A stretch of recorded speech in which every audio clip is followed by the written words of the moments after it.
Today, we come together not just for presentations, but for a meaningful dialogue about the future of our nation, where vision meets action and ideas transform into impact. As we look at the turmoil unfolding in the Middle East, where conflict has disrupted global supply chains, displaced millions, and highlighted the fragility of economies dependent on geopolitics rather than innovation. It becomes painfully clear that Pakistan cannot afford to be a bystander. We must harness our young, hungry entrepreneurs to build self-reliance, economic and digital sovereignty, and a vision rooted not in reaction, but in foresight. Startups are the bridge between today's hardship and tomorrow's prosperity, and their impact, when aligned with a national vision, can transform the very fabric of our nation. To start with, I would like to invite Iqbal Bhatt Sahab to the stage. He is Chief Executive Officer of SMS Technologies. He is a highly experienced telecom and IT professional. He brings over 26 years of expertise in managing large-scale telecom and IT operations. He has worked with leading international organizations and delivered impactful projects. His experience reflects strong leadership and practical knowledge in the field. Please welcome Iqbal Bhatt Sahab to share his views with us. Yes, Assalamu alaikum everyone. Today I'm sharing a success story. Actually, the success story of a vision, passion, and commitment, supported by a telecom experience team. And the beauty of this team that it carries a huge experience of international OEM, Ericsson, Nokia, and multiple telecom groups like MTN, STC, Mobily, and Ooredoo. So when I started, actually, my introduction is as an SMS Technology CEO. I started my career 28 years back with the telecom and IT, and serve in multiple organizations like Ericsson and Jazz and all other organizations outside Pakistan as well. So this story actually, what we did actually to deliver our best in Pakistan and carry out the experience of telecom with this team in telecom as well. So SMS Technologies, we built in last year SMS Technologies, and we create impactful execution in the market. When we started last year as a telecom service provider from Pakistan, what we get most challenging project from our customer. And what we did, we established our team within 4 or 5 days and start delivering our technology in the field of FLM. The area which we actually assigned from our partner was one of the toughest in Pakistan, which is again Sakhar. If you know about Sakhar, it is known by very famous, let's say, Kache Ka Ilaka. Yeah? So where actually after 6 o'clock, people movement mostly stopped.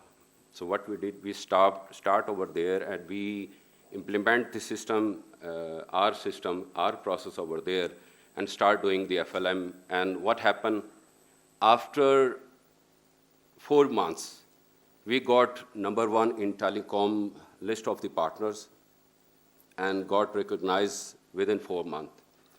Then we executed our footprint into the audit firm. We excel in the audit because the team behind the success is very successful, very comprehensive, and experienced as well.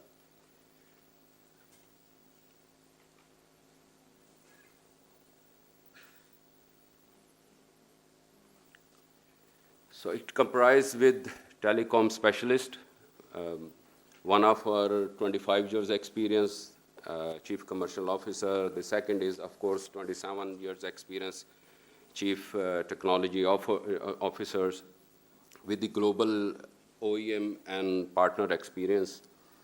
So we started with foot on ground in Sakhar and start executing our audit as well.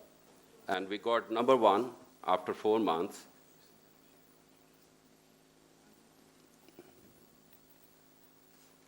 So what we were facing challenging in the O&M.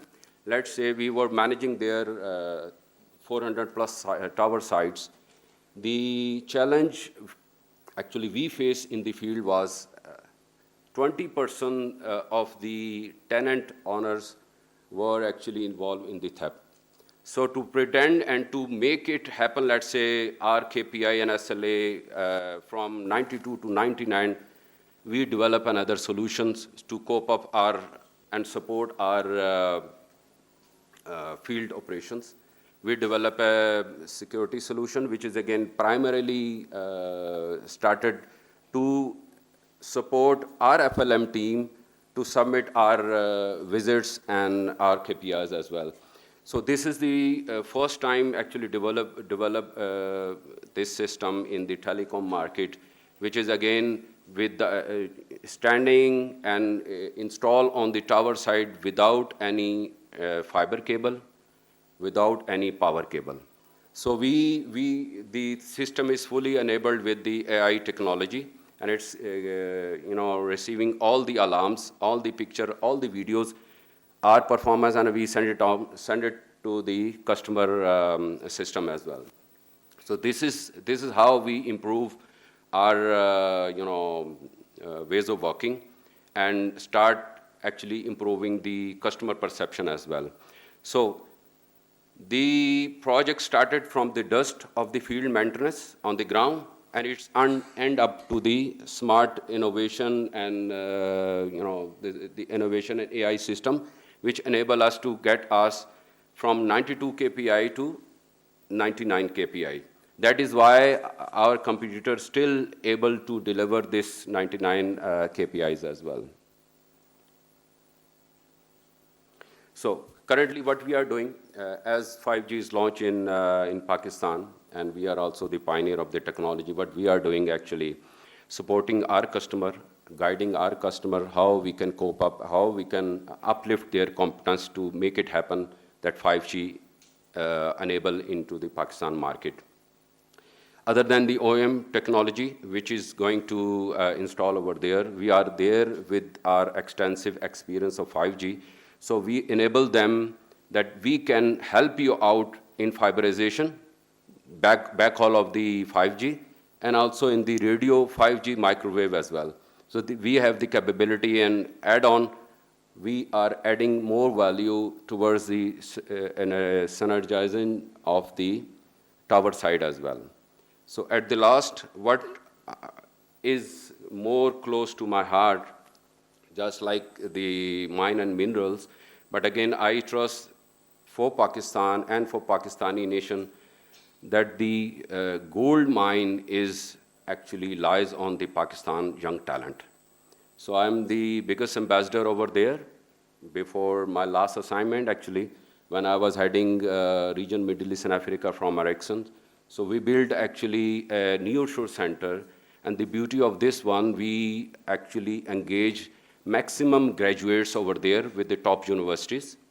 And what they deliver, we close our business case in 2004 with $92 million of revenue, with having $25 million of profit, with only delivering technology operation from Pakistan to all over Middle East and Africa in 14 countries. So as I said, the gold mine in my words is Pakistani young talent, which is again far beyond from the other nations. And I'm of course very thankful to Ikram Saab, he is supporting us in this area as well. I wish we can all collaborate and help this portfolio to extend in our multiple areas as well. Thank you so much. Thank you, sir. Continuing with the theme of innovation, we are pleased to have with us Shakil Ahmed Saab. He is a seasoned technology leader with over 30 years of experience in the IT industry. He specializes in digital transformation, enterprise solutions, and emerging technologies.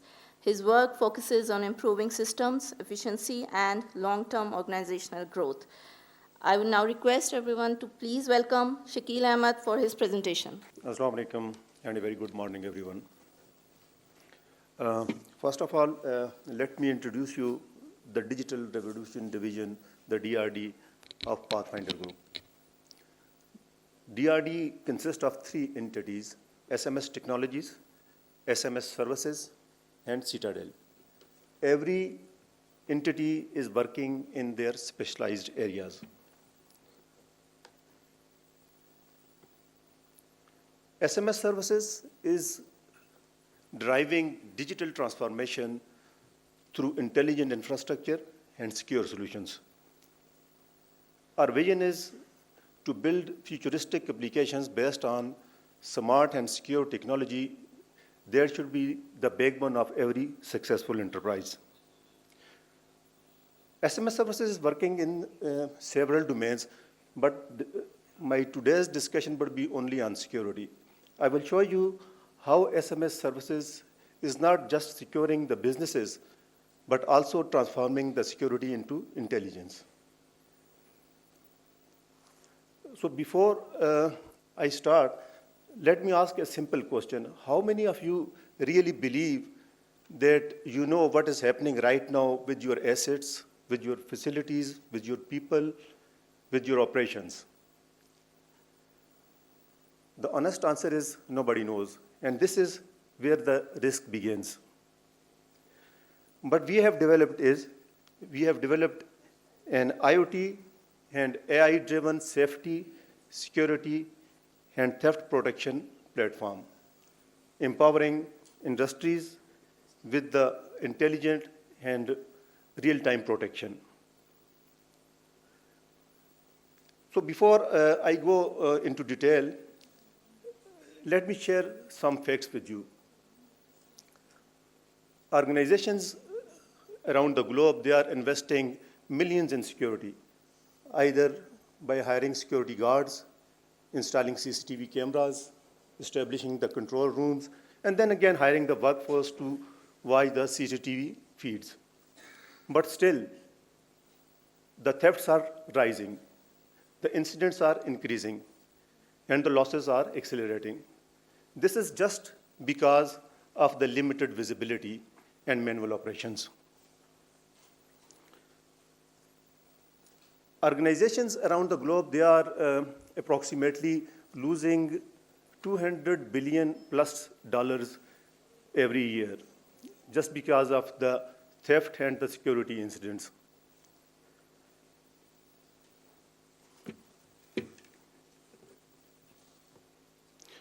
So, let me share the shocking part. The shocking part is, out of these incidents, 70% of incidents are preventable. So that means we are not losing just because the incidents are unstoppable. We are losing just because we are working in a reactive mode. And the reaction is already a failure.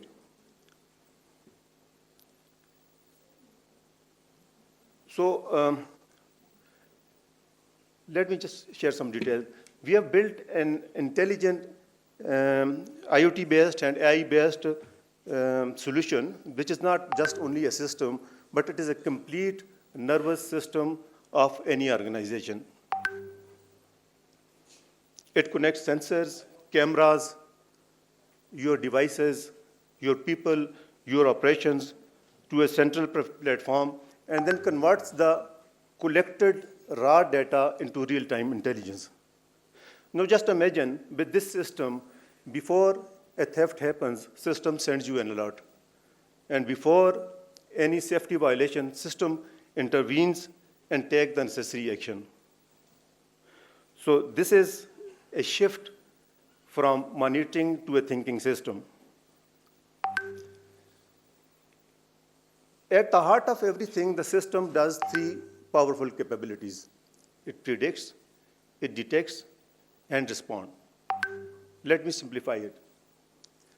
Traditional security system says something has happened, investigate it.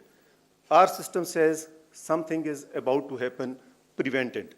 So this is the difference between a loss and control. Now let's bring this to life, because this is not a single platform solution. This is a universal intelligence layer. What we have built is it can be used by any industry. For manufacturing and logistics industry, the solution provides them monitoring of their machine health and prevent the accidents before they happens. For the warehousing logistic companies, it keeps tracks of every assets, every vehicle, every route to stop the leakages and optimize the operations. For retail, the system provides fraud detection in real time. And for the energy sector and the utility sector, the system provides monitoring of the critical assets remotely. And for the financial sector, system ensures compliance and provide the intrusion protection.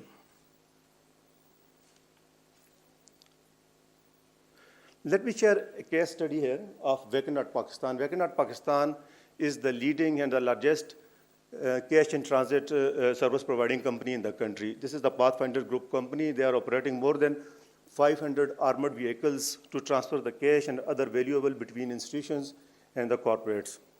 Before the adoption of this system, their operations were handled manually. So they have limited visibility. With the adoption of this system, their every vehicle became an intelligent asset. Every route became optimized. So every risk became predictable, and the fuel consumption became visible. So this was a shift from a tracking system to an intelligent fleet operations. Now here comes the interesting part, the deployment. The deployment of this system does not require any business disruption. So you can have it any model, you can have it on cloud, you can have it on-prem, and you can have it in hybrid mode. The approach is very simple. We discover, we deploy, we onboard, and go live.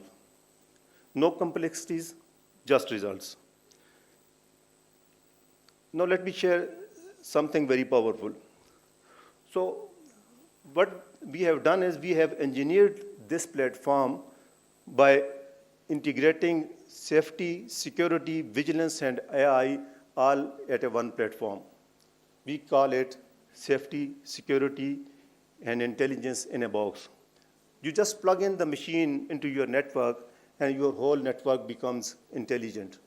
You start getting the feeds, you start getting the census data, you can start communicating with every device, and you can get the dashboards, and everything is visible on the dashboards.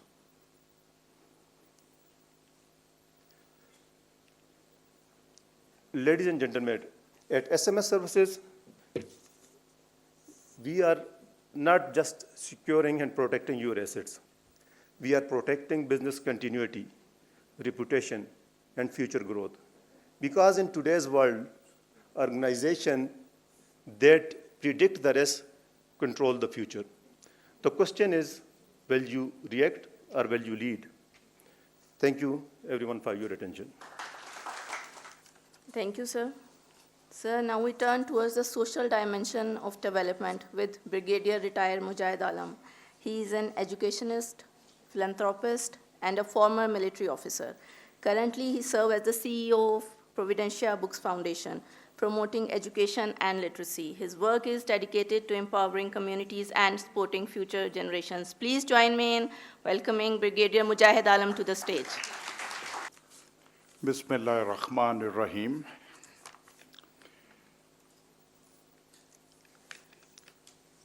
At certain moments in history, we are reminded that the true measure of a life is not found in wealth accumulated or titles earned, but in the quiet legacy of goodness we leave behind. Every once in a while, a leader emerges whose vision goes far beyond boardrooms and balance sheets. A leader whose heart beats for people, for dignity, and for humanity itself. Today, as we speak about the CSR journey of the Pathfinder Group, we are really recognizing the compassion and moral courage of one man, Ikram Sehgal. the co-chairman of Pathfinder Group. His vision has not only shaped organizations, it has touched lives, opened doors, and given hope where hope was fading. His leadership reminds us that true greatness is not measured in profit or power, but in the quiet miracles we create for others. Of all the initiatives and endeavors undertaken by Ikram Sehgal over the last many years and decades, I think these CSR initiatives of Pathfinder Group are one of the most important and gratifying because of their direct impact and benefits towards nation building. The Enhanced Harmony Division of the Pathfinder Group is a purposeful embodiment of the humanitarian vision of Mr. Ikram Sehgal and the Sehgal family. The division serves as a structured platform to uplift those who are underprivileged, underserved, and overlooked. And EHD brings together three transformative initiatives, each addressing a different aspect of societal well-being. The vision of the EHD and the CSR initiatives are very clearly mentioned to create an empowered, harmonious, and educated society where every individual, regardless of background, has the opportunity to thrive with dignity and purpose. And the mission is to serve humanity by expanding access to education, fostering interfaith understanding, and delivering holistic welfare services, ensuring that the most vulnerable communities receive the support and opportunities they deserve.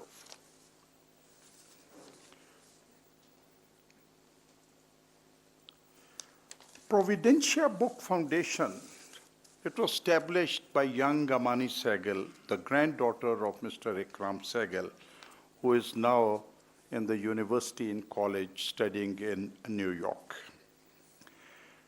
Providentia Books Foundation has expanded its outreach in the recent months and weeks, and now our operations are active in Karachi, Nawabshah, Sakkar, Lahore, Sialkot, Gujranwala, Faisalabad, Multan, Islamabad, Rawalpindi, Wakand, Jhelum, Murree, Peshawar, and Ahmedabad. And the achievements are that we have donated over 71,000 plus books. In fact, it is closer to 80,000 now, to more than 100 underserved schools, libraries, and orphanages, and also provided essential learning infrastructure, including school furniture and uniforms. We have partnered and signed MOUs with 90 plus schools, organizations, universities, and individuals, and helped establish 80 library corners. And we have also conducted more than 60 interactive sessions with the students. Now, Pathfinder Interfaith Harmony Initiative, it was inspired by young Elena Sehgal, again one of Mr. Ikram Sehgal's granddaughter, studying in New York now, and that's where she started her work. And also the Pathfinder Group's 30 plus years legacy of protecting more than 100 schools, 100 churches, dedicated to fostering mutual respect and peaceful coexistence across all faiths in Pakistan.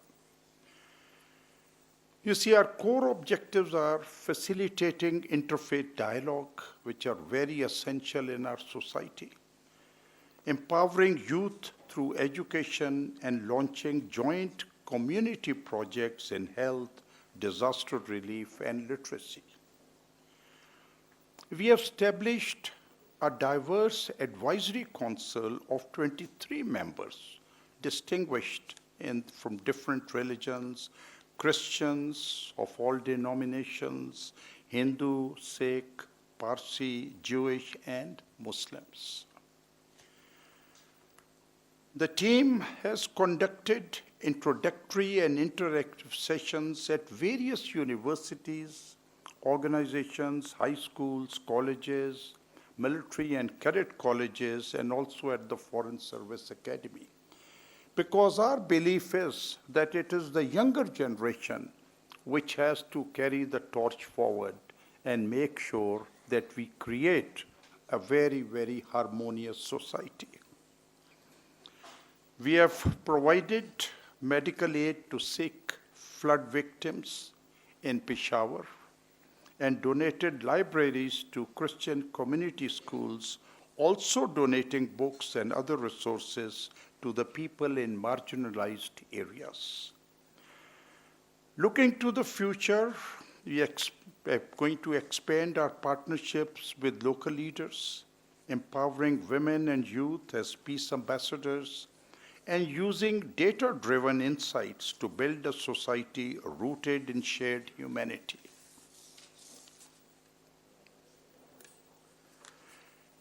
Kashmala Family Welfare Center is a flagship Pathfinder Group initiative in Pabbi and Khyber Pakhtunkhwa, providing a safe haven for healthcare and economic empowerment, serving over 20,000 beneficiaries. The center provides free checkups, medicines, and 24/7 emergency ambulance support. There are dedicated dental and ultrasound units for maternal and general diagnostics. And for vocational training, hands-on courses in sewing, crochet, and beautician skills, enabling women to start home businesses or salons. For income generation, a unique basket-making program that allows women to earn from home with a portion of proceeds funding the center's free pharmacy. Also, the center includes a madrasa for spiritual education and a women's shop offering essentials at subsidized installment-based rates. Looking to the future, we are going to be introducing small loan programs, a women's gym, and kitchen gardening training.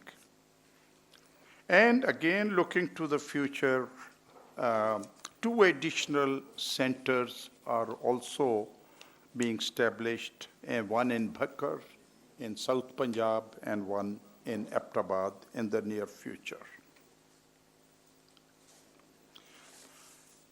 Elena Care is a comprehensive employee welfare setup. It provides comprehensive health insurance for families via Adamji Life Insurance up to 8 lakhs. Then there is 24/7 clinical care available at all the offices, at all the centers with company doctors and free medication. Market-leading salaries, provident fund, EOBI, and market-based annual increments. Subsidized housing is provided, quality meals, and free pick and drop transport services. In-house training and education scholarships for employees' children. At Jaja Cadet College near Gujar Khan, at present we have about 45 employees, sons and daughters, who are studying in schools there. There are many girls and boys who have done their matriculation and then their FSC. One of them even went to Harvard University. Then there were others who have been very, very successful in their lives. Welfare for the deceased employees, there is coverage of burial and ambulance expenses, an offer of employment to the eldest child, and a structured widow pension that is full salary for 6 months, and special duty compensation that is an additional 300,000 rupees for lives lost in hostile action, and extended pension support, full salary for 2 years, followed by half salary until the eldest child turns 18.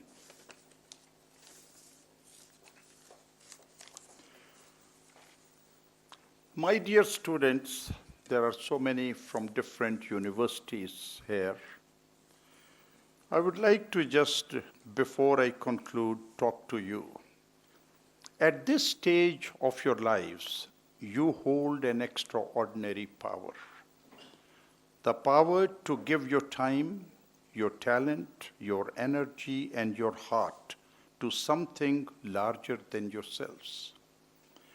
Pathfinder Group's initiatives are built on a simple belief that young people can change the direction of a community and even the destiny of a nation. Providentia Books needs your passion to light the spark of learning in children who only need a helping hand. Interfaith Harmony needs your voices, your empathy, and your courage to build bridges in a society that deeply needs understanding and unity. I invite you to join us as volunteers. Volunteer, participate, and bring your ideas, your idealism, and your humanity. The future, please remember, the future will be shaped by those who step forward, not by those who stand aside. Your contribution may seem small, but to someone out there, it could mean the world. We will welcome you with open arms. Let us build something meaningful together.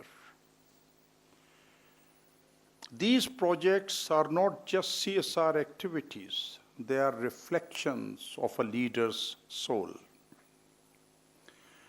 Mr. Ikram Sehgal's leadership is a reminder that real greatness comes from lifting others quietly, consistently, and with love. And towards the end, to these young students, I would just like to remind you of the last 2 verses of the famous poem Invictus by William Ernest Henley, written in 1875, and many of you may have seen the movie also. Last 2 verses say that I am the master of my fate and I am the captain of my soul. So you are masters of your fate and the captain of your soul. So please step forward, come, volunteer, and help us. I thank you for your patience. Thank you so much, sir. Moving forward, we now have with us a dynamic leader in the field of digital transformation, Mr. Salman Ali. He has extensive experience in digital banking, financial technologies, and strategic growth. He has played a key role in developing modern payment systems and promoting financial inclusion. His expertise reflects innovation and progress in today's digital economy. Please welcome Chief Executive Officer of VRG, Mohammad Salman Ali. Assalamu alaikum everyone, this is Salman Ali. I'm the CEO of a company called Virtual Remittance Gateway, which is a subsidiary of Pathfinder Group. So let me set the tone here, please. I'm not talking about AI here, no IoT, no deep tech, no cryptos, right, nothing. But I'm talking about the enablement of the people through financial services and what we have done in Pakistan. So VRG, we are the only company in Pakistan who have 2 licenses. One is the PSO PSP, which is enable me for domestic payment transactions as a domestic payment gateway. But the unique part is the second license, that is TPSP. We're the only one in Pakistan who have that license, and by virtue of this, I'm the aggregator and the interoperable services provider of all the telecoms in Pakistan. When I say all the telecoms, it means 200 million users of telecom are the users of my switch. So this is big. Nobody has it in Pakistan. But what we have done up till now, this is very important. So Pakistan has been set to, by 2020, they should be having a 50% of the adult population banked. And in 2015, we actually reached to a level of 8% only. So State Bank of Pakistan, Pakistan Telecommunication Authority, World Bank, Ministry of Finance, and VRG sit together and design a platform. And that platform is for the enablement of the people to get the financial services remotely without going to a bank branch. In Pakistan, let me tell you one stat that 200 million users, so out of 200 million users, only 52% are using smartphones. 48%, which is a big number, they are using feature phones. And these stats are from the PTA, not from my side. It's from the PT website. So what about those people? Like, we also have a very fancy apps. We have, the internet available, so-called. So what about those people who are having a feature phone and they want to acquire or do financial digital transactions? They cannot. So we have designed a platform which works on a USSD technology. Now, USSD is what? With a scratching code and then say static 123 hash. That is called USSD code. So the government of Pakistan and all the authorities worked with VRG, and we have created a platform for the first time which has been introduced in the world and has been recognized, and the word what I'm saying is it has been verified and recognized by the World Bank, UNDP, and the World Economic Forum, and the DCO, Digital Corporate Organization, as a many-to-many model. So any telecom SIM operator is actually my client. They are integrated on a platform. So it means every one of you is my friend, is my right now user. You can dial a code static 2262 hash. This code is static 2262 hash. This code is being assigned to a financial inclusion and women empowerment scheme, which is called Asan Mobile Account Scheme. This scheme is actually for the enablement of the people who are living in the remote areas, having a feature phone. They want to acquire, they want to have a bank account. They want to acquire the financial services, not only in terms of transferring the money for the bill payment, but for acquiring the loans, real-time, instant credits. How they can do it? The people are not doing it to allow them to into the bank branch as well. So this service, by dialing this service, anybody of you right now sitting here without producing any document, without producing any sort of illustrations, you just need to enter your CNIC number and your issuance number, issuance date, and that's it. Your account will be opened right away. And that is a full legit account with the limit of 100,000 rupees for a month. We have introduced this platform. And this platform, we should have these basic services right now available. Balance inquiry, mini statement, fund transfer, bill payments, account closures, and recently credits. Very simple, no fancy things. In Pakistan right now in the branchless banking, 92% of the transactions are happening between these transactions. So these are the transaction sets, and all the numbers which I'm quoting here is the State Bank numbers here. So we have introduced this platform. So what will be the impact? In the last 4 years, we have acquired nearly 14 million accounts, which has never been done in any part of the world. And it's keep on growing. It's my usual presentation, so every time I'll just increase the numbers here because the numbers are increasing rapidly. And the target set forth for VRG by the State Bank of Pakistan and PTA is by December 2026, we should be having 20 million accounts. It's a tough task, but it's not impossible. It's possible. Impact in Pakistan. The average number of women accounts is 18%. Just see the numbers. By using this platform, we have 36% women accounts in Pakistan. Never been done in any part of the world. But the good part is about the data. Right now, I can tell you that a woman is sitting in FATA at their home and what sort of transaction she's making and what sort of transaction and on what amount. So this data right now we have the data analytics available, and we are giving this to State Bank and PT. And the new policy and the National Financial Inclusion Strategy for 2024-2028 is having a very big impact through these numbers. So the policy insights matter is also going on. Let's talk about some use cases, some good use cases here. Right now in Army, it is not allowed to use smartphones. So the people who are right now in the Coast Guards, the people who are actually on the mountains, they don't have a smartphone. They have a feature phone.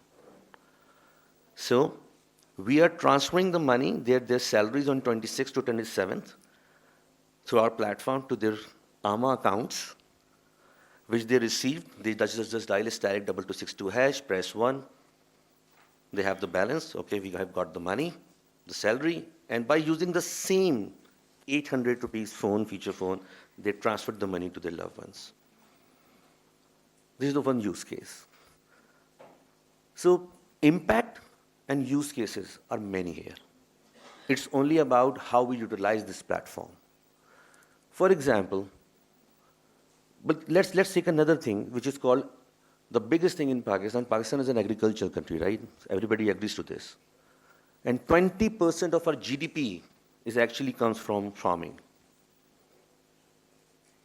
Right. So what we did, so agri inclusion is one of the biggest topic right now, and the State Bank of Pakistan, Pakistan Telecommunication Authority, and particularly Ministry of Finance, they are all working on automation of agri sector.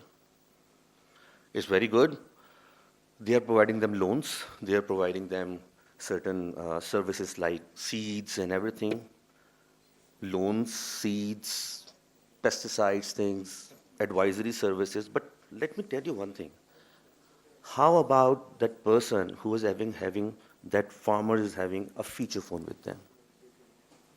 So what we did, we enabled, up till now, we enabled more than 500,000 farmers of Pakistan who are associated with the ZTBL, Zarai Taraqqiyati Bank of Pakistan. And right now they are using my platform. They dial * 2262#, they have the menu, they have the money in their account.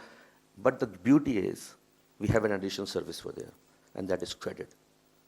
They request for a credit, a loan, and within 1 hour, the loan is being credited into their account directly. They don't need to go to any branch to fill up the forms. They don't need to go to any sort of hassles, because they are verified customers, and all their KYC, all their AMLs, and all their credit scoring is being done automatically through our platform and with the ZTPL. So this is one of the biggest use case I personally believe that we are currently having. National Financial Inclusion Strategy, which is being drafted by the State Bank, covers nearly 40% for the automation and digitization of farmers and for agriculture. So this is a very big mega platform, and let me tell you a news that in my next presentation in few months, I'll be adding another slide for agri inclusion that we are directly connecting with one of the biggest platform introduced by State Bank, that is called Zarkhezi, where all the banks are actually being onboarded. They have a portal, and they are giving services to the farmers, not in terms of money, but also in terms of their, like if they need seeds, if they need pesticides, things and everything. So we are enabling them from our platform that they can make a request, because majority of the people don't have internet or a smartphone. So this is something we are currently working on. It's a big impact. The next one is really, really exciting. You have heard about a lot of things on the television and on newspapers that the government is very much toward digitization of SMEs. QR code, go scan and pay through QR code digitizations. Good, very nice. Most of the banks are into this thing. They have launched a service called RAST P2M, Payment to Merchants. Let me give you a stats here. 55 million SMEs exist in Pakistan, which contributes to 40% of the GDP. And we are still not able to digitize them. So taxations, transparencies, availability of funds, movement of funds, they're all missing. So we have played our part. What we did is, we are not placing our QR codes. I'm a service provider only. So all the banks who are actually having their QR codes placed on the SMEs, so a person who's having a feature phone can go to a merchant and say, I want a bread and eggs, good, but I want to pay digitally. How? Because the feature phone cannot scan the QR code. But below the QR code, there is an 8-digit code which shows the merchant ID. And we are using that dial *2262 hash, go to merchant payments, insert that number, it will say, okay, this is Salman Kiryana store. And you said, okay, 500 rupees payment done. Both accounts settles, real-time basis through Rast. This we have launched recently with HBL, and believe me, the results are awesome. See the numbers, like just these 8,000 something transactions, but the average transaction size is 19,000 something.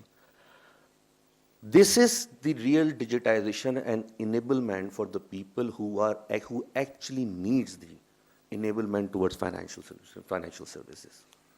The real masses lies from, like, just think about, like, we are in the metropolitan city, in the capital, in fact, but let's go to Bhakkar, let's go to Pabi, which is the tier 3 cities, and then talk about the digitization. This digitization is actually making an impact on the people's life. Next one is something extraordinary exciting. This project, although I didn't cover the bad part of the story, which is which resolves around the Asan Mobile Account Scheme launch, which I don't want to, in fact, but it took some time. It took lots of challenges, lots of red tapes and bureaucracy we have faced. But for this solution, it's only about thinking beyond the boundaries, and we actually made State Bank think beyond the boundaries. So everybody knows the bank branches timing is 5 p.m., starting from 9 to 5 p.m., right? How many branches we have in Pakistan overall? 18,000 something. How many ATMs we have? 16,000 something. So if a person wants to do banking, the basic banking is cash out or cash in, after 5 p.m., what is the medium available for them? No mediums. Shops close after 8 or 10. They have a huge amount of money with them. Risk of carrying the cash. What's the solution? So in Pakistan, let me tell you that we have nearly 700,000 agents of branchless banks available. And if you talk about unique, they are nearly around 3,500, very frankly. So what we did, we have wrote a concept paper to State Bank, and then we went to the State Bank and says, we have a solution. We have a license and we have a solution that we can make every single agent a universal agent. The challenge was, EasyPaisa agent only caters EasyPaisa account holders. JazzCash only caters the JazzCash account holders. So there is a monopoly as well. So we used to be a monopoly breaker as well, just like in USSD, so we did that. So as we speak, EasyPaisa's 1,27,000 something agents are open and integrated on a platform. As we speak, 3 banks, Abhi Microfinance Bank, HBL Connect, and Alfala, users can go and do a cash in and cash out transactions at any location in Pakistan where the EasyPaisa agent exists. Let's talk about the use case and the impact.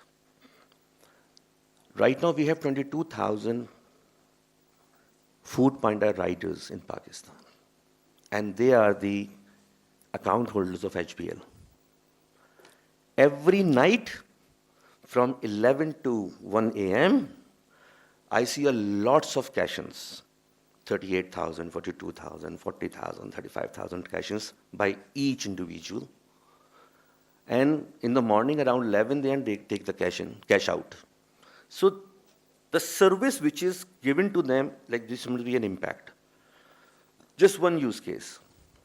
So recently we have been contacted because they, InDrive, you know that, there's a company called InDrive. You guys must be using that, right? So can anybody tell me how InDrive, like InDrive is operating in how many countries? 70. How many cities? 983. Such a big company. So they become partners with us in the World Economic Forum, and now we are working with them and we are enabling their drivers, their captains or drivers, whatever they said, to have a cash in, cash out service. Like in the night, they must be having good cash. Go to any EasyPaisa agent, and whatever your account is, your account must be in HBL, must be in Mizan, must be in any other bank.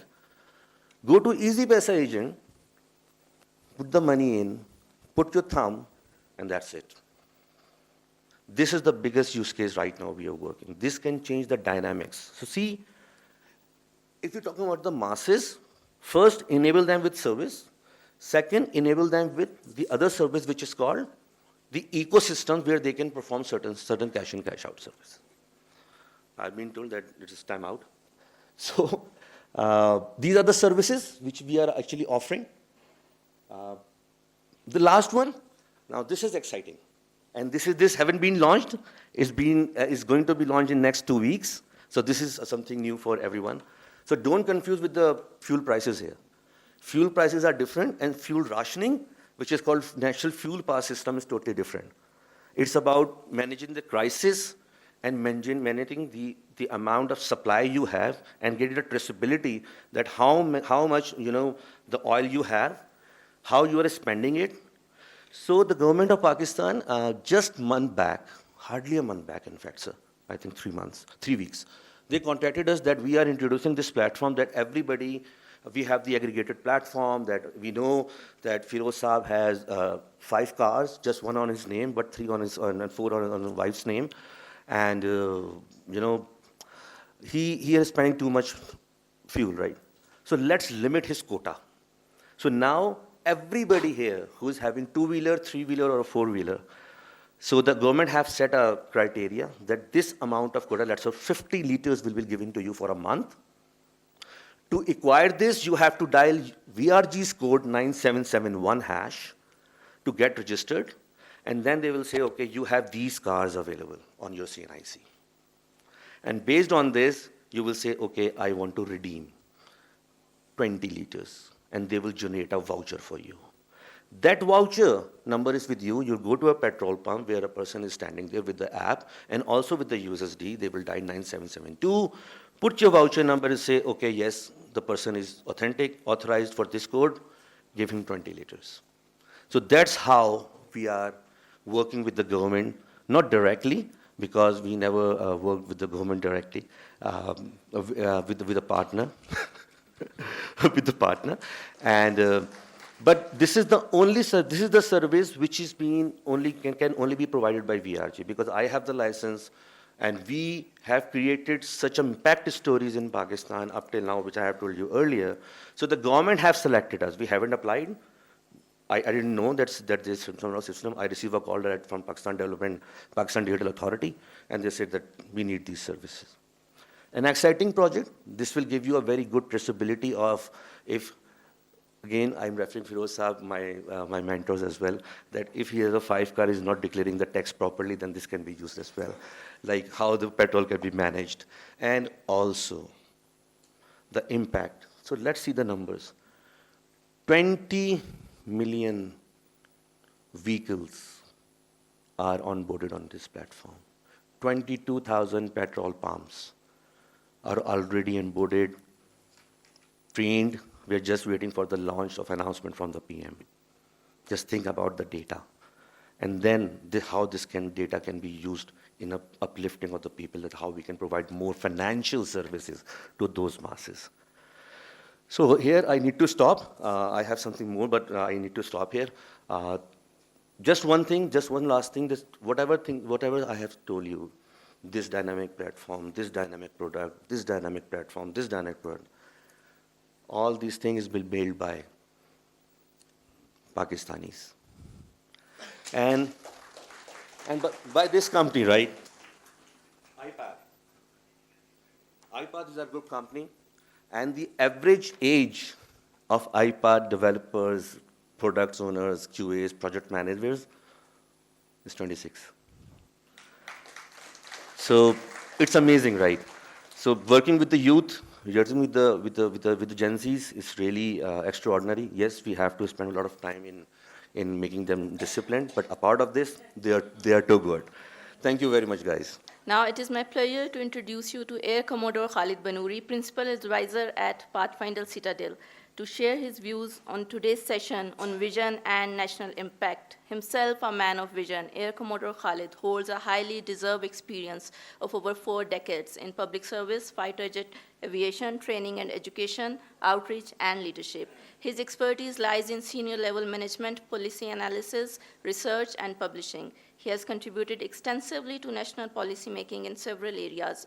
In recognition of his outstanding contributions, the government of Pakistan has honored him with 2 prestigious awards, a Civil Award of Sitara Imtiaz for excellence in policy analysis and a Sitara Imtiaz military for his dedicated services to the Pakistan Air Force. Please welcome Air Commodore Khalid Banoori. The future is not something that we enter. It is something that we build. And today in this room, we are not only participants of a seminar. We are the architects of what comes next. Your Excellency, Tariq Ali Khan, High Commissioner for Canada, distinguished guests, leaders, innovators, future makers, ladies and gentlemen, good morning. My responsibility is to provide some of the philosophical takeaways from this session after the elaborate presentations that have been made by my able colleagues. Let me, therefore, not begin with a greeting, but with a thought. Across the world, nations are asking the same urgent question. How do we shape a future that is resilient, inclusive, and bold enough to meet the unknown?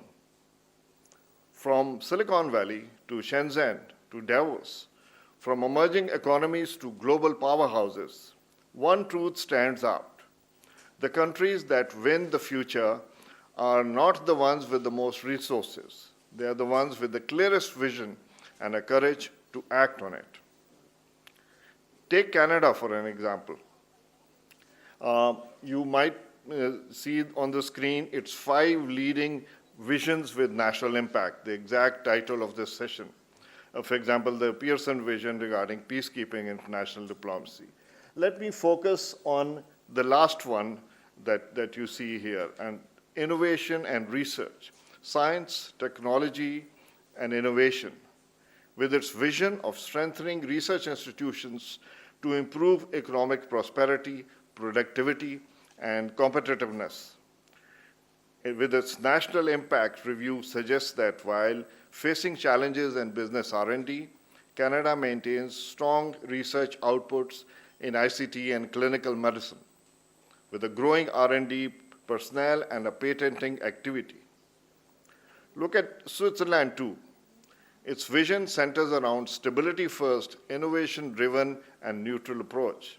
It has topped the Global Innovation Index for over a decade, spends 3% of its GDP on R&D, and has the highest number of patents per capita. And that brings me to Pakistan. Pakistan today stands at a defining moment, a moment where demographics, technology, and opportunity are converging, a moment where challenges are real, but so is the potential. We are not a country waiting for change. We are a country ready to create it. But let's be honest, vision alone is never enough. Vision without execution is just aspiration. Execution without vision is just motion. But together, they become transformation. And this is why today's session, Vision and National Impact, is so critical. Because national impact does not happen by accident. It happens when visions are translated into systems, into institutions, and into innovation. And more importantly, most importantly, into people. National impact is not measured by what we plan. It is measured by what we change. No nation, ladies and gentlemen, builds its future in isolation. The most successful models around the world share a common foundation, a strong partnership between the public sector and a visionary private sector. Governments create the framework. Let me mention a few in case of Pakistan. Bring it on the screen, please.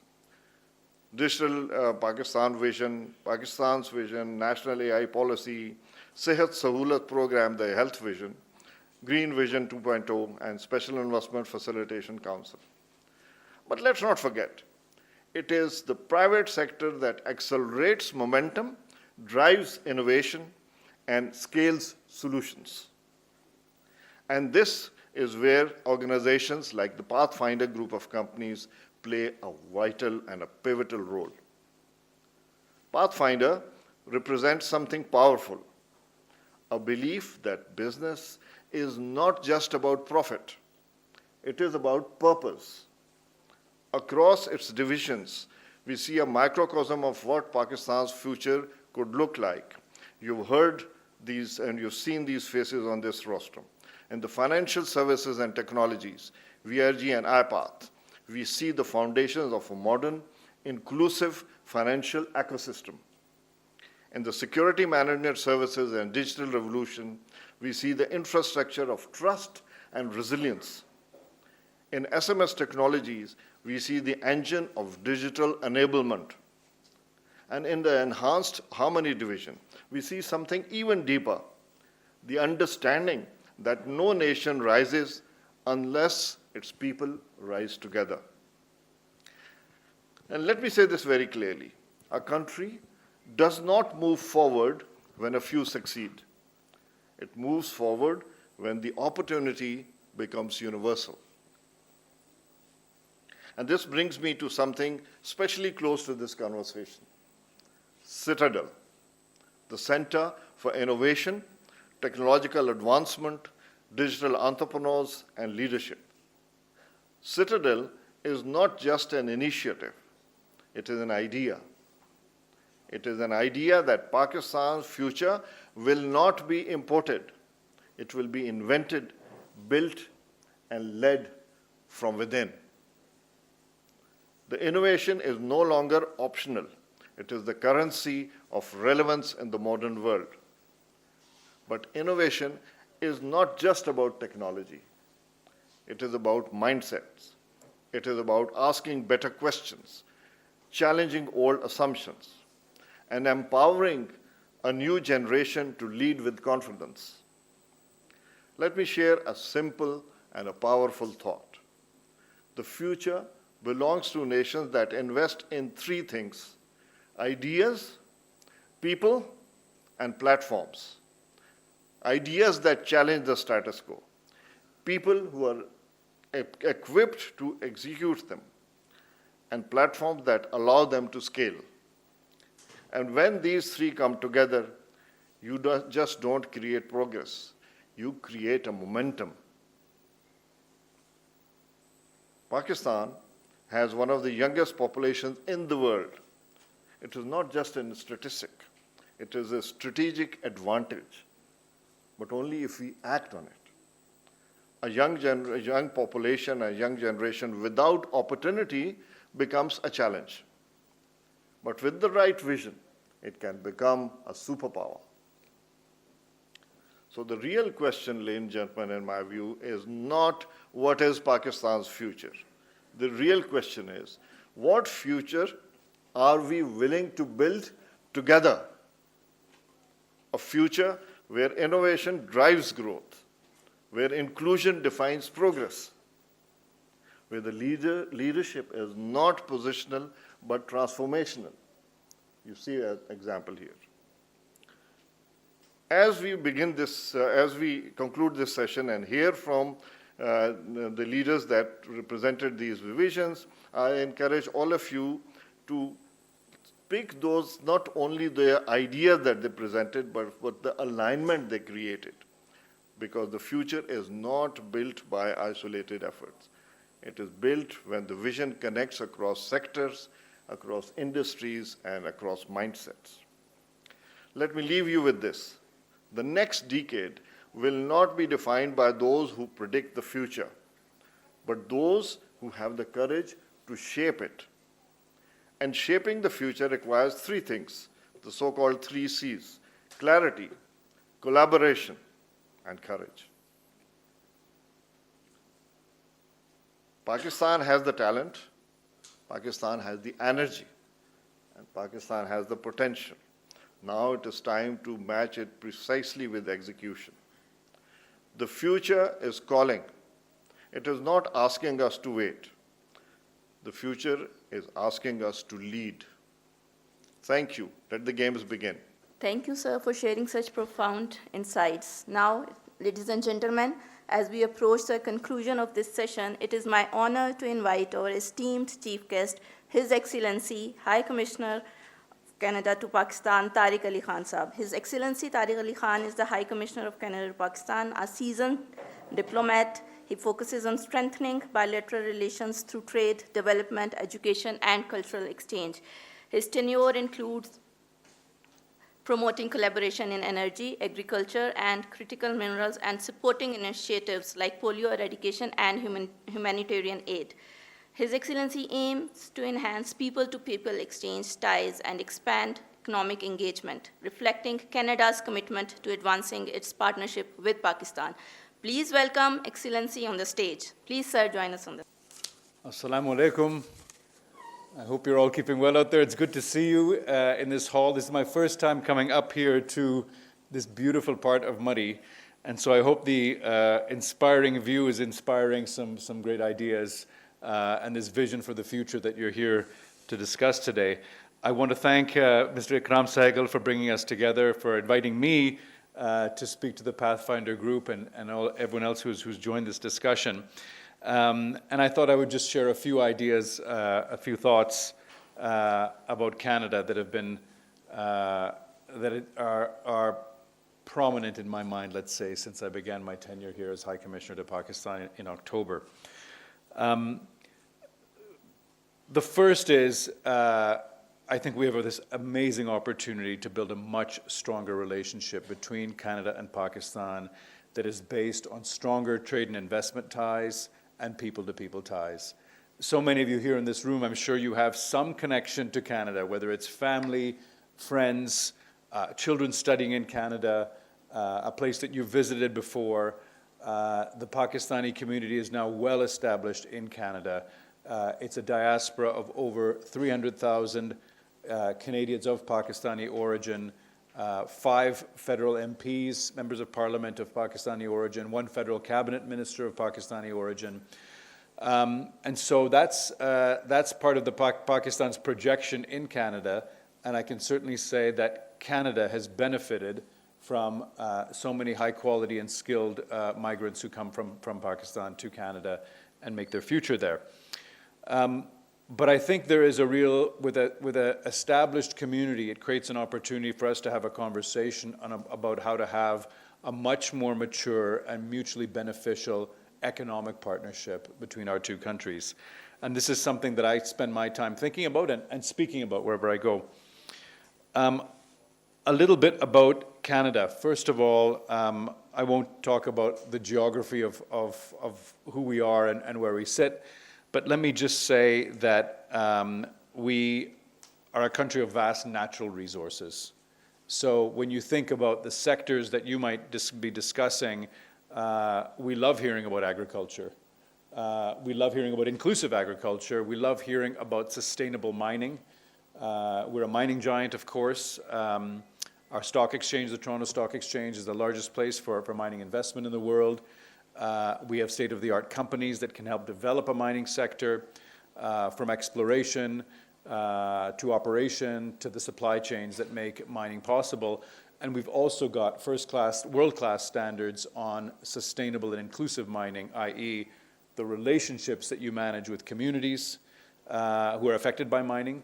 How do you create benefit for them? How do you ensure that mining companies are meeting the highest standards of social responsibility, and their ability, their operation, their social license to operate in remote areas. We have that, of course, with indigenous communities in Canada, and our mining companies are operating abroad in many parts of the world. So that aspect of natural resources matters to us. Clean and conventional energy, also huge. We are a giant in hydropower, in solar, of course nuclear, which has a history here in Pakistan as well. And this is something that we also want to roll out and grow throughout the world in terms of our engagement. We're also a world leader in artificial intelligence. It was great to hear some references to the AI dimension of Pakistan's future and cutting-edge technology. We have free trade agreements with every other G7 nation. You know, of course, who our largest neighbor is and our largest trading partner is, and that means that we are also a gateway to North America. We have a free trade agreement with the United States and Mexico, which will be up for renegotiation this year, and we are negotiating hard to make sure that that agreement delivers the most for Canadians. So I would just leave you with that other thought, is that when it comes to investing in Canada or trading with Canada or joint venture with Canada, we are a gateway to the rest of North America.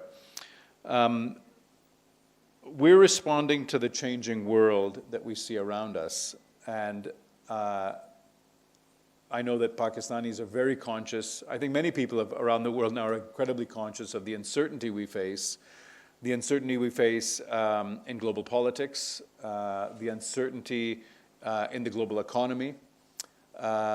And our Prime Minister spoke, of course, about this. Many of you heard his speech at Davos about how we're responding to this changing world, and we're responding to it with speed and with ambition.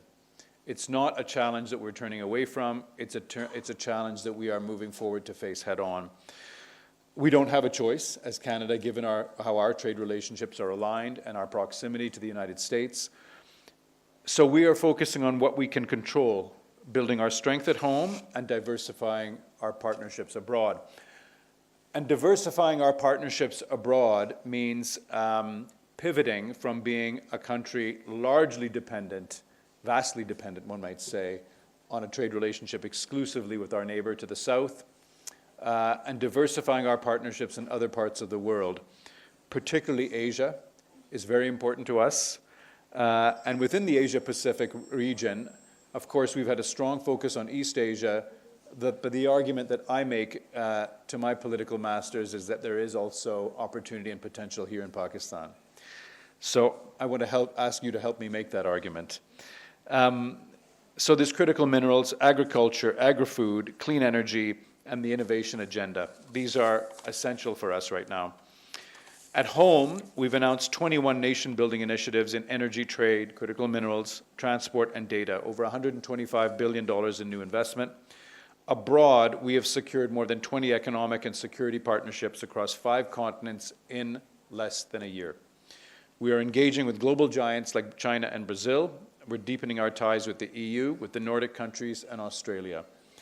And on that note, I want to just share that Prime Minister Carney has recently announced the first ever Canada Investment Summit to be held in Toronto in September. The world's largest investors, top CEOs, entrepreneurs, and global business leaders, all in one place, focused on one thing: opportunity in Canada. And if any of you are interested in this, I encourage you to contact our Senior Trade Commissioner, Mr. Daniel Arsenault. He's here in the room. He and his team are ready to facilitate you expanding your commercial partnerships with Canada.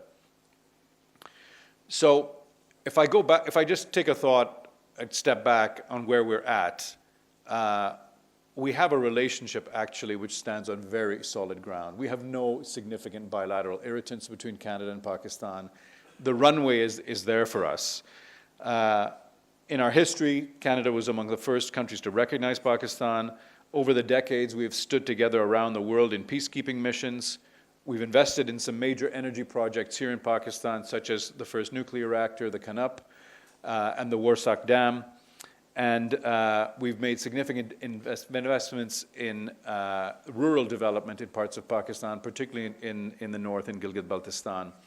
as well as in areas of health services through the Aga Khan University.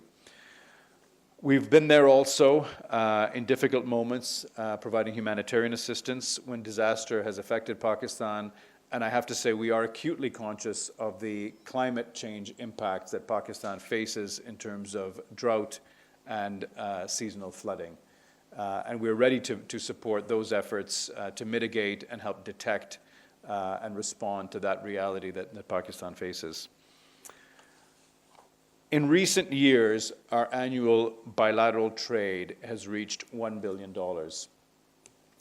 That's actually not a lot. And in my mind, there is so much room to increase the performance of that bilateral trade. This year, we had a banner year for Canadian agricultural exports into Pakistan with the opening of the canola market here in Pakistan. That meant that canola seed, which is a major agricultural commodity grown in the prairie provinces of Canada, we were able to export it here. That's, of course, it produces healthy cooking oil as well as high-quality animal feed. And the importers, the crushers here in Pakistan, I had a chance to speak to many of them, were very happy that we were able to bring in canola into Pakistan again after about a 3-year hiatus. What it told me was that we have an area for partnership in agriculture that is also untapped. So we have expertise in dry land crop agriculture. Canada actually doesn't receive that much rainfall. Our prairie provinces produce what Pakistan consumes, and not just canola seed, but we're the largest producer of pulses, so chickpeas, lentils. On any given year, those are being consumed here in Pakistan, but they're grown in the fields of Canada. But beyond that, we also have agricultural technologies that we think can benefit Pakistan itself as an agricultural producer and exporter. So whether it's animal genetics to improve the quality of meat production or dairy production, the technologies around how to make a farm operation more efficient, less losses, more climate resistant in terms of dryland cropping. We have all of this in abundance, and we have the research institutions that are developing these technologies every day with Canadian companies. So I want to leave that thought in your mind as well, as you think of what it takes to grow Pakistan's agricultural sector, improve the quality and the quantity of its exports. There is technology and innovation in Canada that Pakistan can benefit from. On the clean energy side, let me just say that most of Canada's energy resources are clean. You, of course, have heard of how much we generate through hydropower. We export hydropower to the United States. We are developing small modular nuclear reactors now for more local area consumption. And, of course, there is wind and solar. I love talking about solar because everywhere we look in Pakistan, on those roofs of those houses, is solar. And I think it's amazing what Pakistan has done and what Pakistani households have done to say, look, we cannot wait. We are going to take a solution that will help us manage at our household level in a way that's resilient. And the great thing about it is it's green. So we also have solar technologies that can help go beyond household level generation, but to factory level generation to make industries cleaner and more efficient. We even do green mining in the cases where we integrate solar generation into the actual mining operations. So think of that as some of the ways that Pakistan can be considering. We're all living with the shock and the impact of fuel prices now. It's a message to us that we cannot be dependent on fossil fuels, that we have to have energy sources that we can generate ourselves that are sustainable. And of course, clean energy is that pathway. Here in Pakistan, we have a company called JCM Power, which is operating a wind turbine farm in the Jimpir corridor in Sindh. We see it as a great example. They're trying to do now a combination of solar and wind to generate and work with companies like Karachi Electric. And I think those renewable energy solutions, and I hear all the time that Pakistan has enough generation capacity, And my answer to that is, that's for now. The future will require more generation, and it'll require generation that is priced properly, and I think it will also require, obviously, sustainable transmission and distribution. So the future is green, and we need to keep our eyes on that. The partnership between Canada and Pakistan also, as I mentioned, I talked about the diaspora a little bit in Canada, but I do believe it begins with people. So I had a chance to take PIA for the first time in many years. I flew PIA to Toronto. And I was on that flight, and I was looking at the people on that flight, and just thinking about, Pakistan has the only airline with the direct flight to Canada, and that's its only direct flight to North America. So that Toronto flight, and I know people have complaints about PIA, and we're very optimistic and hopeful that the privatization is going to yield a more higher performing national flag carrier for Pakistan, one that is going to help build out Pakistan's brand abroad, the way other countries have managed to do with their national carrier. I think of Turkish or Ethiopian. That's a real opportunity. But remember that direct link to Toronto is vital, I think, for the relationship. So over 300,000 Canadians of Pakistani origin, leaders in business, science, government, academia, research. They are across the country from coast to coast. Some are what I call back and forthers. I see those back and forthers on that flight. They're equally comfortable in Toronto and Karachi or in Calgary or Sialkot. They have children studying in some of the most innovative fields of finance or of tech. That's also part of the future of the relationship. They are also the ambassadors of a relationship. And I believe they're going to be the pioneers that are going to take us forward in a relationship if we tap into them and if we create the opportunities to link them through business and trade. Every year, Canadian universities welcome over 5,000 Pakistani students. Many will put down their roots in Canada. They will become Canadian. That is part of how we approach students as a potential source also for skilled migration to Canada. But others will return home here as proud alumni, and I meet these alumni everywhere. I meet people all the time. I studied in McGill, I studied at University of Toronto, Calgary, wherever it is. And they'll bring back the experience of Canadian education, experience, and their networks back to Pakistan. And I think that's something that we also need to be ready to tap into. Pakistani students are known, I spoke recently to some Canadian universities about student recruitment, and Pakistan is known for having high quality and high performing students. So, absolutely. That's because of what you're doing with your kids. No, but I'm very serious about that. The students have a great reputation in Canadian universities, and that's something we should keep building upon. So that's the potential of the partnership, and I do believe that the next chapter of Canada-Pakistan ties will not be written by governments alone, but they do have to have the involvement of government. And certainly that's where I come in on my side.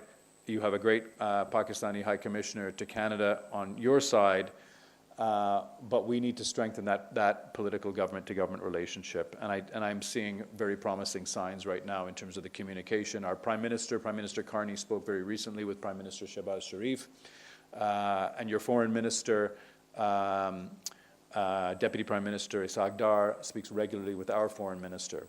That's a sign that the conversation is happening. It's happening on issues that matter for the region. That's, of course, what they're discussing, but they're also discussing how we advance this kind of economic partnership between Canada and Pakistan. It's a really important time.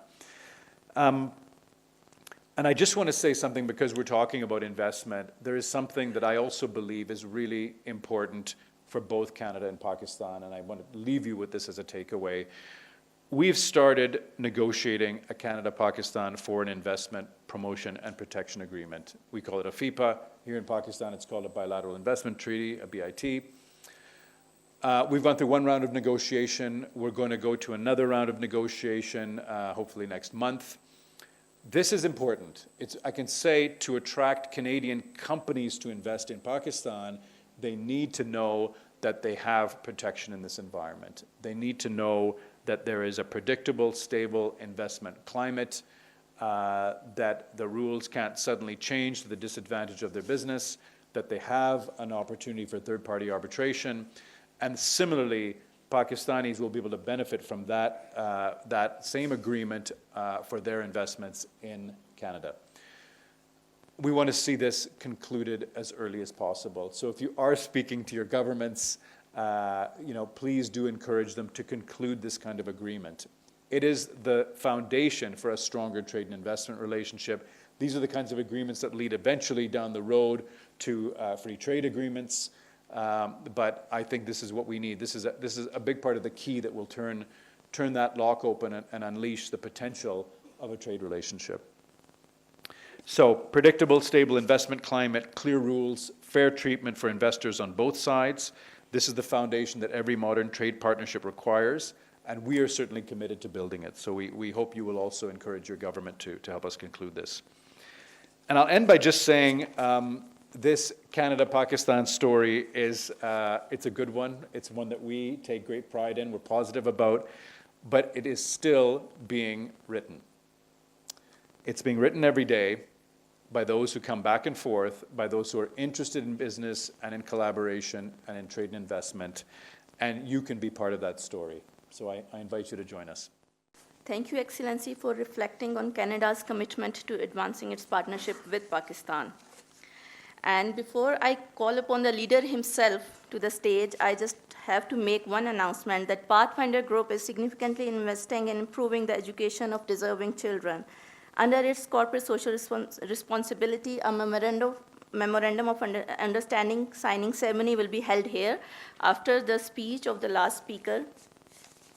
That's leader himself, who has consistently turned vision into momentum and strategy into impact. He's a renowned Pakistani defense analyst and security expert, a retired of the Pakistan Army. He has a retired officer of the Pakistan Army. He has been instrumental in supporting and mentoring entrepreneurs to reach the global stage. Please welcome co-chairman of Pathfinder Group, Ikram Sehgal Sahab. Excellency, Estar Khan, Daniel Arsenault, Excellency, George Steiner, thank you all. A lot of other guests that I can name, but I will just say thank you for coming. Thank you for being here. And I think being here, away from the hustle bustle of what in Islamabad is by itself an achievement. And I thank you with the bottom of my heart for listening to our people as to what can be done. I will start by focusing on Canada. I didn't have a very good start with Canada. My sister-in-law, 2-3 years ago, applied for a visa, and she got a visa, multiple entry visa. And she asked me, she said, why didn't you? I said, well, about 35 years ago, one of my best friends went to Canada, established the National Bank of Pakistan branch there, and he died, unfortunately, there so many years ago. And he used to keep on telling me, come to Canada, this is a land of great opportunity, why don't you come here? Somehow I never went there. When I applied, I was told, no, you can't get a visa because you're one of the most people not likely to come back. So that's life. But thanks to Daniel here, when he came and the circumstances have changed, the world order. We used to look at United States. And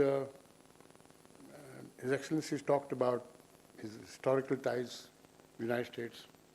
Both of us, Pakistan and Canada, saw opportunity because Canada decided that they can go to other places in the world.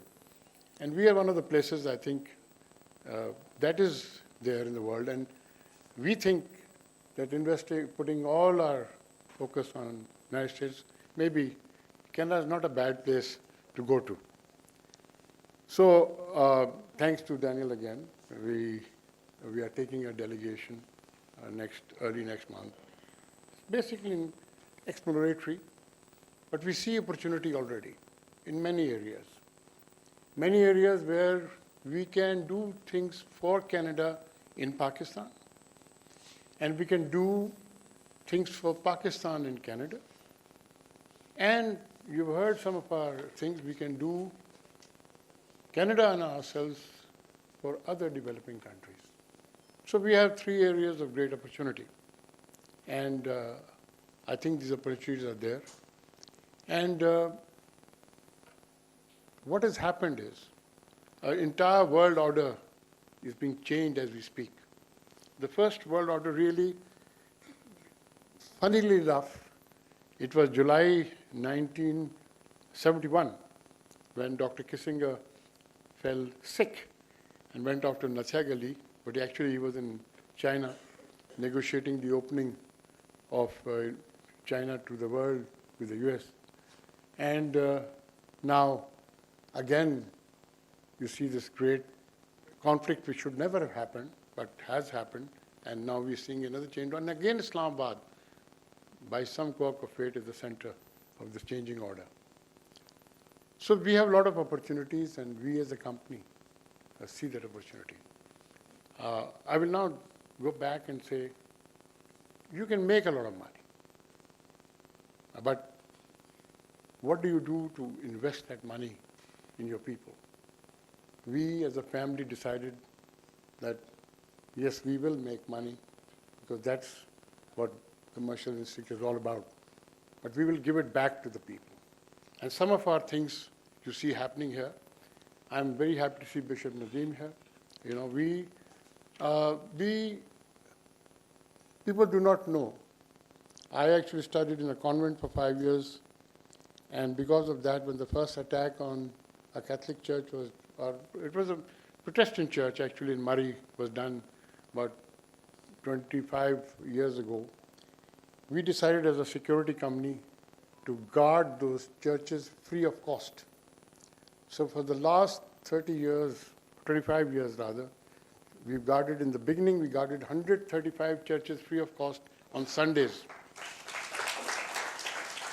They're now down to 35, but we still guard 35 churches free of cost on Sundays.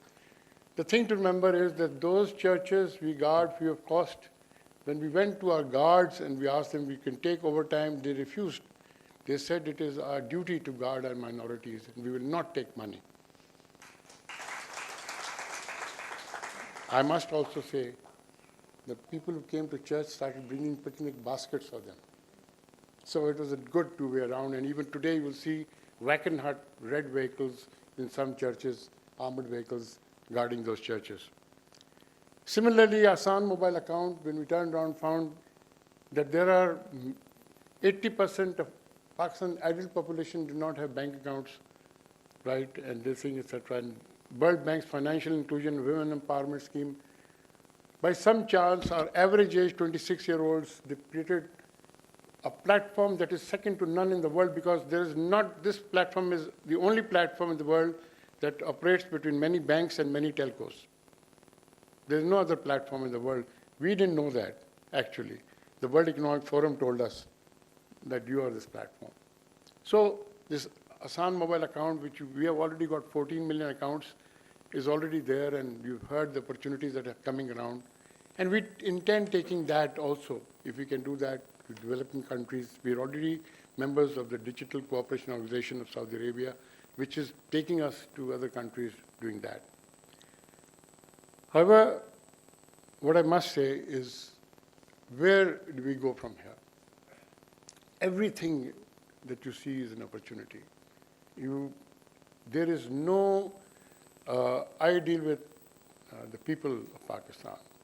I'm proud to say that we have the largest, of course, security services company in the country, SMS.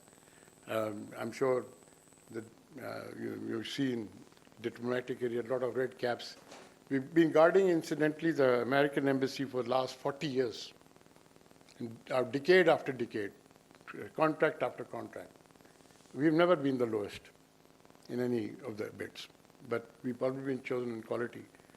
12,000 in our security services, Wackenhut, the red vehicles that you see operating around. So we earned that money and we said, okay, fine, let's put it back into financial services and technology division. but more importantly into enhanced harmony division, where we went and that thing, and you see things coming like Citadel, and a lot of students have come. Welcome to students from University of Peshawar and University of Swabi. Thank you for being here. Right. So we need you, we need to get, and like the High Commissioner said, we need to get together, we need to open our minds and get to talk to each other and to see what we can do to make this world a better place. And we can do that if we sit down, discuss, interact with each other, and cooperate with each other in leveraging what we have, the talent. I believe, I am a sincere believer that there is no better talent in the world than the Pakistan youth. No better talent. And this is what we want to do. We want to take that talent, because that talent is undereducated, underserved. We want to do that, and that is why you heard about Citadel, etc. And I am so grateful that, today is a historic day for us for another reason. Thank you, Mr. Imran Masood, for being here, Chairman of the Pakistan Education Council, former Education Minister of Pakistan. And he came and said, what can we do together? He said, we've got thousands of schools. Because they need security. I said, I'm not going to provide security to the schools. But and some of the schools, he said, can't afford them. So he said, what is your CSR activity? He said, what's your CSR activity? So we said, okay, what we'll do. So we today are going to sign a memorandum of understanding where we're going to train the guards of all the schools in Pakistan Education Council free of cost. We will train them free of cost, because that way those guards will be better trained, better equipped to face the terrorism challenges that have come. So look at that. You see, you can do things, and I thank you for being here and etc. And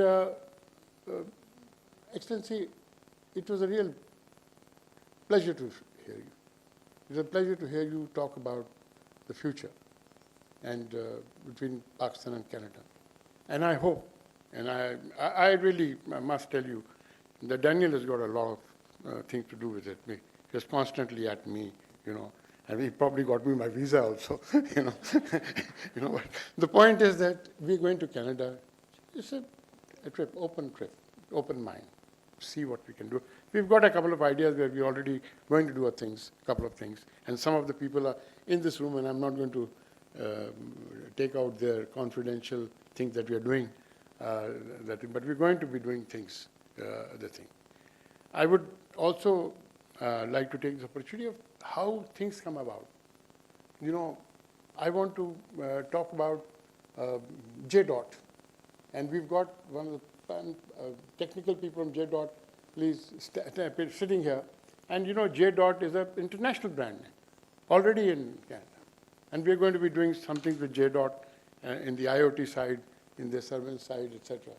And we're going to be doing something with medical. Dr. Akil is here, medical side, and we're going to be doing a lot of things. So you'll be doing business and CSR activities together. And we're going to combine that. And I tell you, we've got another, this thing, etc. When I came out of the army, I knew nothing about business. In fact, I thought LC was a girl, letter of credit. So I was, somebody told me, go to Jodia Bazaar. So I was roaming. He said, unless you get your boots dirty in Jodia Bazaar, you'll never learn anything. So I went around, and a couple of people came and, they used to sell tea in Jodia Bazaar. And, well, anyway, I won't do a long story short.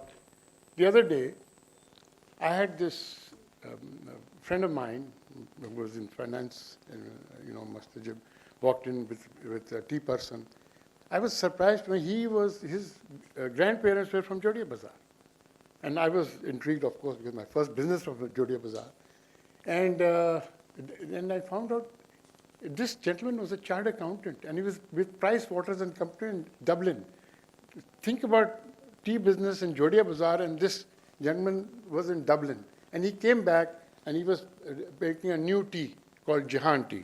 And today, ladies and gentlemen, when you go out, you will get Jahan tea, because Jahan tea is the tea, and it's good tea, because we are now giving the tea to our